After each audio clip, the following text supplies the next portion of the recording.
ఉషోదయం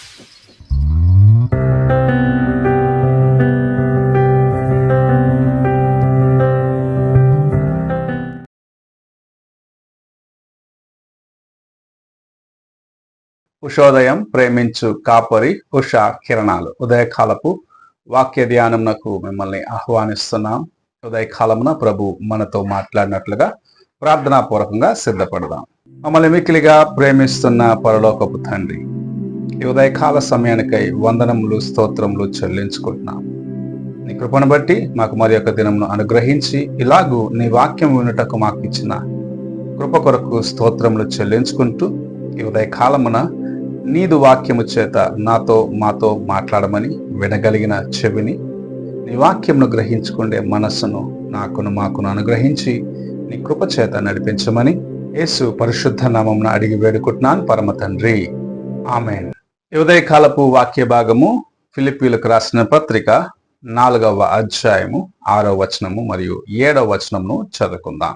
దేనిని గూర్చియు చింతపడకుడి గాని ప్రతి విషయములోనూ ప్రార్థన విజ్ఞాపనముల చేత కృతజ్ఞతాపూర్వకముగా మీ విన్నపములు దేవునికి తెలియచేయుడి.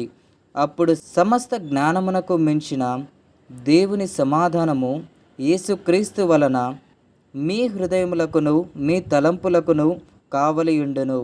మెట్టుకు సహోదరులారా, ఏ యోగ్యత అయినను మెప్పైనను ఉండిన ఎడల, ఏవి సత్యమైనవో, ఏవి మాన్యమైనవో, ఏవి న్యాయమైనవో, ఏవి పవిత్రమైనవో, ఏవి రమ్యమైనవో, ఏవి ఖ్యాతి గలవో వాటి మీద ధ్యానముంచుకొనుడి.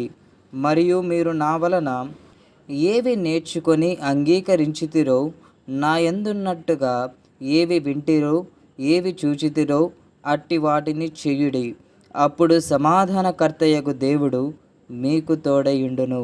మనము చదివిన వాక్య భాగంలో అపోస్తలుడైన పౌలు యేసు ప్రభు యొక్క కొండ మీద ప్రసంగములో ఉన్న కార్యమును మనకు బోధించటం, అనగా ఏవి మనకు మంచివి, ఏవి నీతిని నేర్పిస్తావి, ఏవి మనల్ని పరిశుద్ధముగా కాపాడుతావి అని గ్రహించుకొని మన జీవితంలో జాగ్రత్తగా నడుచుకోవాలి అన్న విషయాన్ని నేర్పిస్తూ ప్రతి కార్యమును దేవుని సన్నిధికి ప్రార్థనలతోనూ యాచనలతోనూ మనము తీసుకొని రావాలి అన్న కార్యమును నేర్పిస్తూ ఉన్నాడు.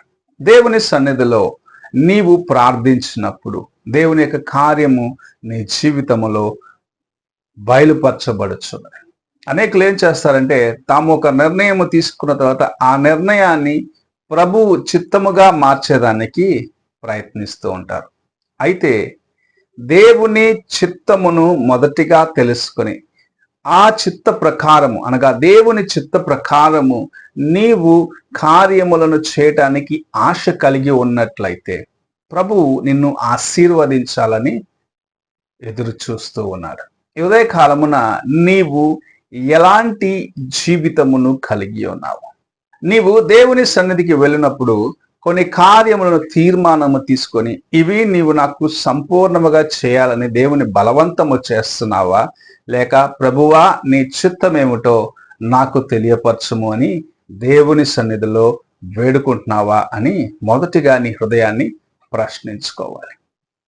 నీవు నీ తలంపులను దేవుని చిత్తముగా మార్చుకోవాలని ఆశించినట్లయితే, నీవు దేవుని యొక్క కార్యములను నీ ఆలోచన ప్రకారం మలుచుకోవాలని ఆలోచించినట్లయితే నీవు నిజముగా దేవుని యొక్క కృపను చూడలేవు. నీ జీవితంలో అనేకమైన ఆశీర్వాదాలను పోగొట్టుకొని గ్రహించుకునేదానికి సమయం వచ్చినప్పుడు అప్పటికే చాలా ఆలస్యమైపోతుంది. ఎందుకంటే దేవుని యొక్క చిత్తము అనేక సార్లు నీ జీవితంలో సంపూర్ణము చేయబడట్లేదు. ఈ ఉదయకాలమున దేవుని సన్నిధికి నీవు వచ్చినప్పుడు ఎల్లా నీ హృదయమును తెరచి, ప్రభువా నా అవసరత, నా యొక్క అక్కర ఇది, నాకు ఈ కార్యమును నీవు జరిగించుము అని అడిగేదానికి ముందుగా ఇది నీ చిత్తమా అని మొదటిగా దేవుని చిత్తమును గ్రహించుకునేదానికి ప్రయత్నించు. రెండవది, నీ అవసరతలను ప్రభువు ఎరిగి ఉన్నాడు. నీ ప్రార్థన ఆయన విని నీకు జవాబు ఇచ్చేవాడిగా ఉన్నాడని దేవుని యొక్క వాక్యం సెలవిస్తుంది. అయితే ఏవి ఉత్తమమైనవో, ఏవి మంచివో, ఏవి నీ యొక్క జీవితానికి ఆశీర్వాదకరమైనవో ప్రభు ఎరిగి ఉన్నాడనేది నువ్వెన్నడూ మర్చిపోరాదు. ఈ లోకము నీకు అనేకమైన కార్యములను ఒక రంగుల వలయములాగా చూపిస్తూ ఉంటుంది. వాటిలో నీవు చిక్కుకొని నీ జీవితమును వ్యర్థపరచుకోకూడదని ప్రభు ఈ ఉదయకాలమున నీతో మాట్లాడుచూ ఉన్నాడు. నీవు లోకపు మాయలో చిక్కుకొని దేవుని చిత్తముకు దూరం అయిపోకుండా నీ హృదయములో ఏవి దేవుని యొక్క చిత్తానుసారమైన కార్యం, ఏవి ఉత్తమమైనవి, ఏవి నీకు ఆశీర్వాదకరమైనవి, ఏవి నిన్ను దేవుని చిత్తంలో నడిపించేవని మొదటిగా ప్రార్థనలో తెలుసుకొని ఆయన సన్నిధిలో నీ ప్రార్థనకు జవాబు వచ్చిన తర్వాత నీవు ముందుకు వెళ్ళినట్లయితే ప్రభు నిన్ను ఆశీర్వదించి అనేక రెట్లు నిన్ను ఉన్నతమైన స్థితికి హెచ్చించడానికి ప్రభు సిద్ధముగా ఉన్నాడు. అయితే నీవు చేయవలసిన కార్యము ఏది దేవుని చిత్తము, ఏది నీకు ఆశీర్వాదకరము, ఏది ఆయన నిన్ను నడిపించే కార్యం అని గ్రహించుకొని నీ హృదయమును దేవుని వైపు కేంద్రీకరించుకొని ఆయనకు సమర్పించుకునేదానికి సిద్ధపడినట్లయితే ప్రభువు నీ పైన కలిగి ఉన్న ప్రేమను, నీ కొరకు కలిగి ఉన్న ఉద్దేశములను ఆయన ఒక్కొక్కటిగా బయలుపరుస్తూ ఉంటాడు. నీ జీవితాన్ని మార్చుతాడు.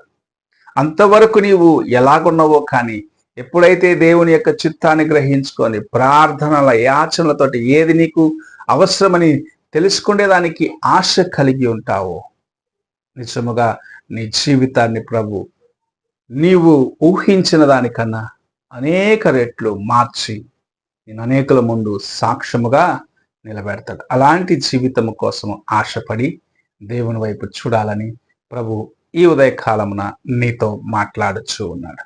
అలాగూ నీ హృదయాన్ని ఆయనకు సమర్పించుకుంటావా? ఆయన సన్నిధికి ప్రార్థనతో నీ అవసరతలు ఏమైనా సరే ఆయన సన్నిధికి వెళ్ళి నీవు కుమ్మరించుకోవడానికి సిద్ధపడిన మనసుతో వచ్చినట్లయితే ఏవి మేలైనవో, ఏవి నీకు ఆశీర్వాదకరమో, ఏవి రమ్యమైన కార్యములు ప్రభువు నీకు బయలుపరిచి నీ జీవితములో నిన్ను ఆశీర్వదిస్తాడు. ప్రార్థన చేసుకున్నాను. మమ్మల్ని మిక్కిలిగా ప్రేమిస్తున్న పరలోకపు తండ్రి, ఈ ఉదయ కాల సమయమున మీరు మాకు అనుగ్రహించిన నీ వాక్యమును బట్టి స్తోత్రములు చెల్లించుకుంటూ నీ సన్నిధిలో మేము మోకరించినప్పుడల్లా మా హృదయమును నీ సన్నిధిలో యథార్థముగా కుమ్మరించుకొని నీ చిత్తమును గ్రహించుకునే దానికి మాకు నీ కృపను దయచేయము. మా తలంపులు, మా యొక్క ఆలోచనలను తీసుకొని వెళ్ళి నీ చిత్తముగా మార్చుకునే ఆ ప్రయత్నముల నుండి మమ్మల్ని విమోచించి నీ వాక్యమునకు లోబడి నీవు మాకు అనుగ్రహించే నీ కృపను నాయన సంపాదించుకునేదానికి సహాయము చేయమని యేసు పరిశుద్ధ నామమున అడిగి వేడుకుంటున్నాను పరమ తండ్రి, ఆమెన్. తండ్రి అయిన దేవుని ప్రేమ, కుమారుడైన క్రీస్తు కృప, ఆదరణకర్త అయిన పరిశుద్ధాత్మక సహవాసము ఎప్పుడును ఎల్లప్పుడూ తోడై ఉండి సదాకాలము నడిపించునుగాక. ఆమెన్.